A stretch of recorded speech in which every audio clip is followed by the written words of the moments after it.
दोस्तों इस वीडियो की शुरुआत करने से पहले हम आपसे एक छोटी सी रिक्वेस्ट करेंगे कि आप जरूर से जरूर हमारे यूपी बोर्ड के चैनल न्यू हेवन क्लासेस को सब्सक्राइब करिए और करवाइए, क्योंकि उस पर यूपी बोर्ड से रिलेटेड बहुत अच्छे वीडियोस हैं। और क्योंकि बहुत सारे ऐसे बच्चे हैं जिनको यूपी बोर्ड के अच्छे वीडियोस नहीं मिल पाते हैं, तो हम उनसे वादा करते हैं कि हम उनको बहुत अच्छी क्लासेस प्रोवाइड कराएंगे। बस आप हमें अप्रिशिएट करते रहिए। तो दोस्तों उसको ज़रूर शेयर करिएगा। तो चलिए आज के वीडियो की शुरुआत करते हैं।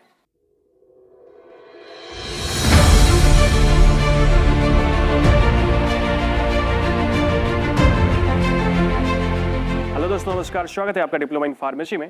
दोस्तों आज के वीडियो में हम बात करने वाले हैं एर्गोट साइकिल के ऊपर। जैसे कि आप बोर्ड में देख ही रहे हैं, एर्गोट साइकिल के ऊपर हम डिस्कस करेंगे। केवल एर्गोट साइकिल के ऊपर, एर्गोट के बारे में थोड़ी बहुत जानकारी हमें लेनी है, उसके बाद साइकिल देखेंगे। अभी यहाँ पे मैं आपको एक चीज बताऊं कि मेरे पास बहुत सारे कमेंट आ रहे हैं कि एर्गोट साइकिल के ऊपर वीडियो बनाने के लिए क्या ये टफ टॉपिक है। नहीं, बिल्कुल भी टफ टॉपिक नहीं है, बहुत इजी सा टॉपिक है। बस आप स्टेप बाय स्टेप पढ़ो। मैंने देखा कि बीएससी के स्टूडेंट्स को भी ये बहुत ज़्यादा टफ लगता है, बट जितना लगता है उतना होता नहीं है। तो चलिए आज हम इस टफेस्ट टॉपिक को आसान बनाते हैं। फ्रेंड्स, सबसे पहले तो एर्गोट साइकिल पढ़ने से पहले आपको एर्गोट के बारे में थोड़ा चीज़ें जानना पड़ेगा। एर्गोट एक्चुअली क्या होता है?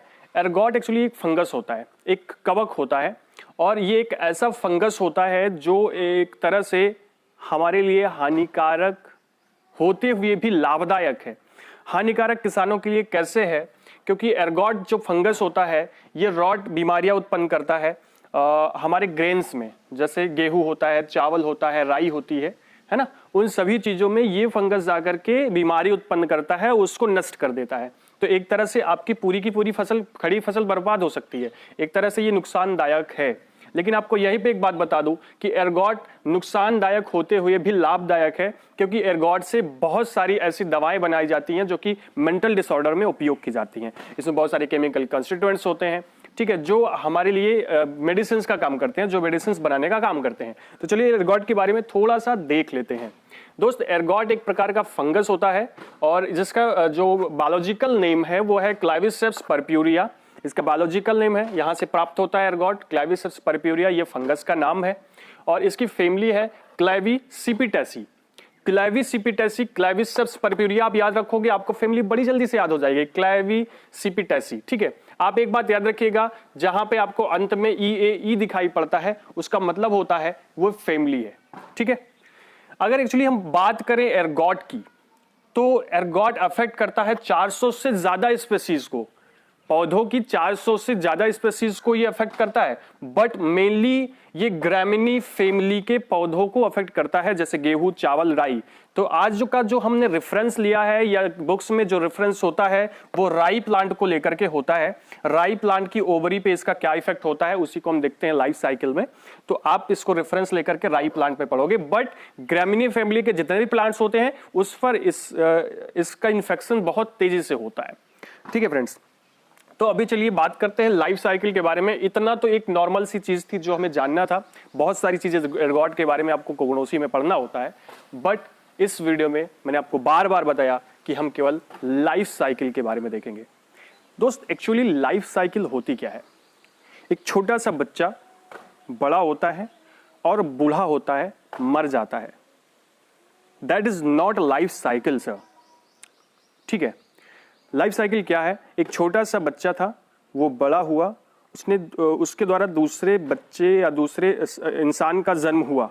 ठीक है, तो लाइफ साइकिल के अंदर में क्या होता है कि कोई भी जिस चीज की लाइफ साइकिल हम पढ़ रहे हैं वो दूसरे नए जीव को भी जन्म देता है। ठीक है, तो अभी चलिए बात करते हैं छोटी सी लाइफ साइकिल के बारे में कि लाइफ साइकिल क्या होती है। जैसे समझ लीजिए एक छोटा सा बीज था, बीज से पौधे का निर्माण हुआ, उस पौधे से भी बीज का निर्माण हुआ और उस बीज से दूसरे पौधे का निर्माण हुआ।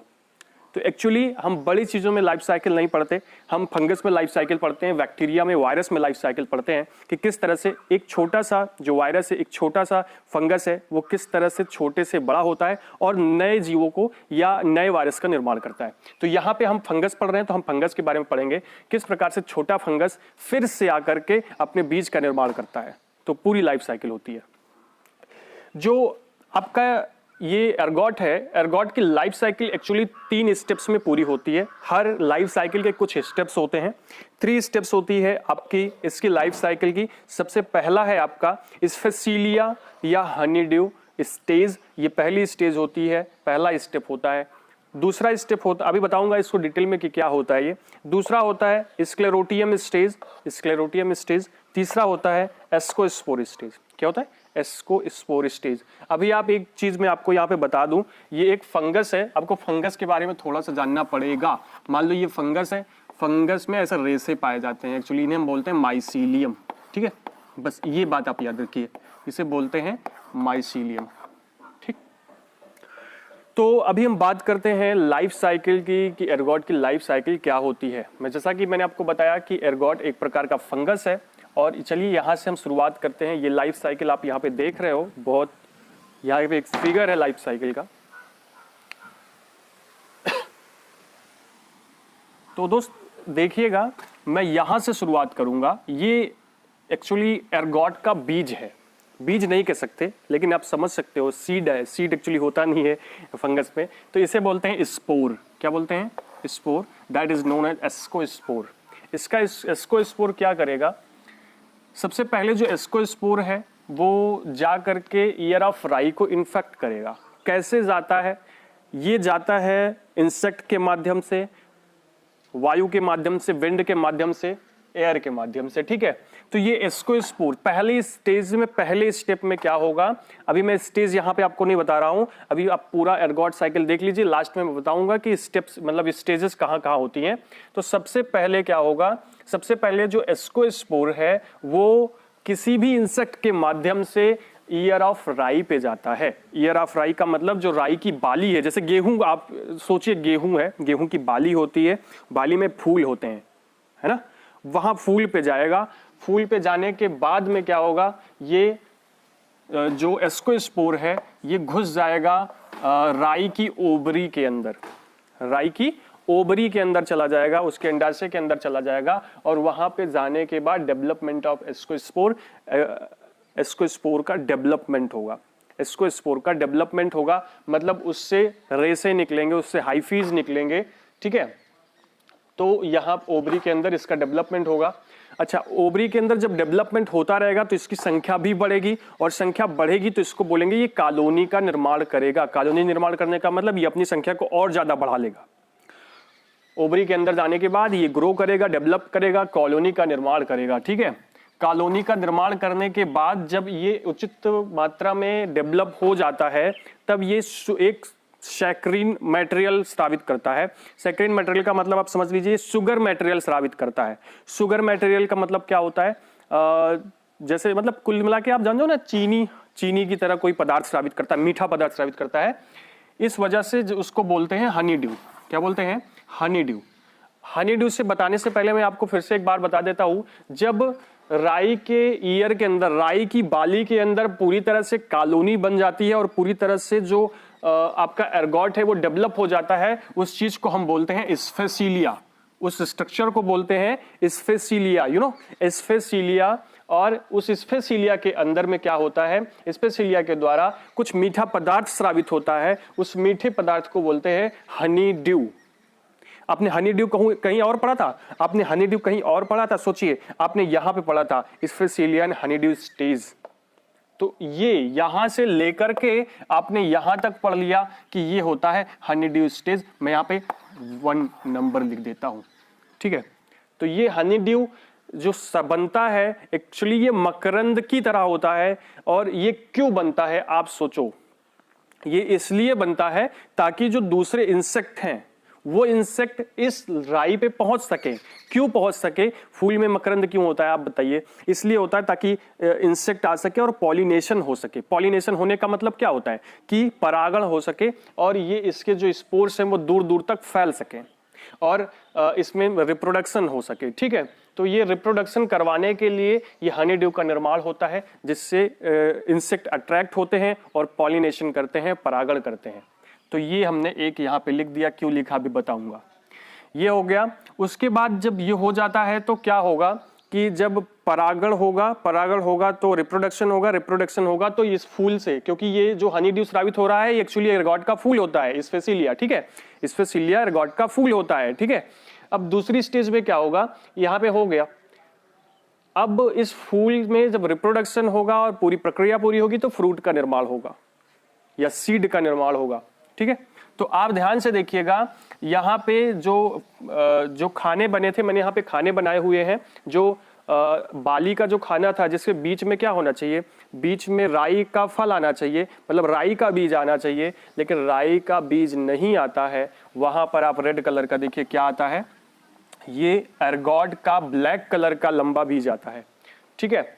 ये मतलब कहने का कि जो ग्रेन होता है वो एर्गॉट से रिप्लेस कर दिया जाता है, एर्गॉट उसे हटा करके खुद अपने आप को उस जगह पर रख लेता है। तो हमारी एक्चुअली जो हमारी राई की फसल है वो तो बर्बाद हो जाती है, लेकिन हमें क्या मिल जाता है, एर्गॉट का बीज मिल जाता है, ठीक है। मतलब एर्गॉट मिल जाएगा आपको यहाँ पे। एक्चुअली ये बीज नहीं होता है, मैं फिर से बता रहा हूँ, ये बीज नहीं होता, ये फंजाई होते हैं, ठीक है।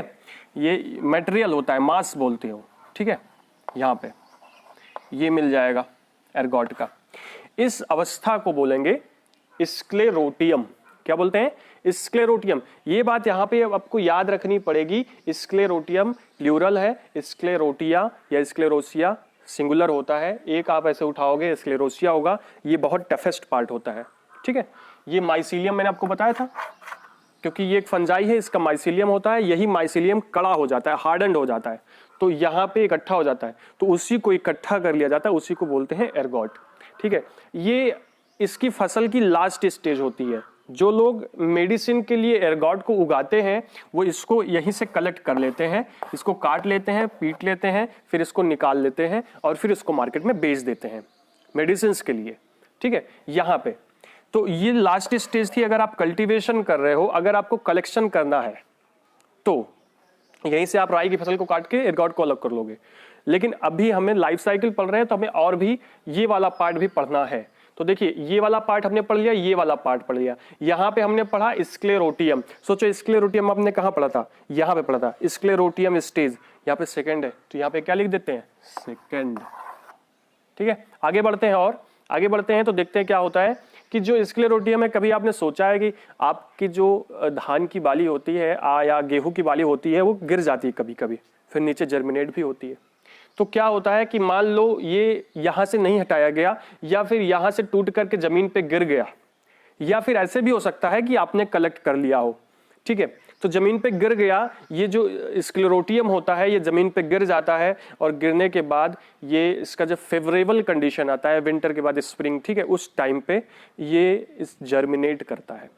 और जब ये जर्मिनेट करता है तब इसको हम बोलते हैं, देखिए यहाँ पे मैंने बनाया, इसने जर्मिनेट किया, इसको हम बोलते हैं स्ट्रोमेटा। क्या बोलते हैं, स्ट्रोमेटा। स्टोमेटा नहीं बोलते, स्ट्रोमेटा बोलते हैं।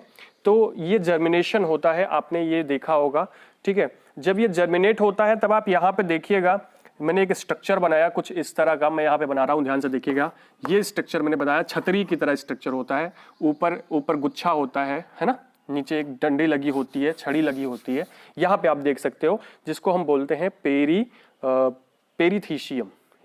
ये पेरीथीशियम या पेरीथीसिया भी आप बोलते हो, पेरीथीशियम प्लूरल है, पेरीथीसिया जो है वो सिंगुलर है।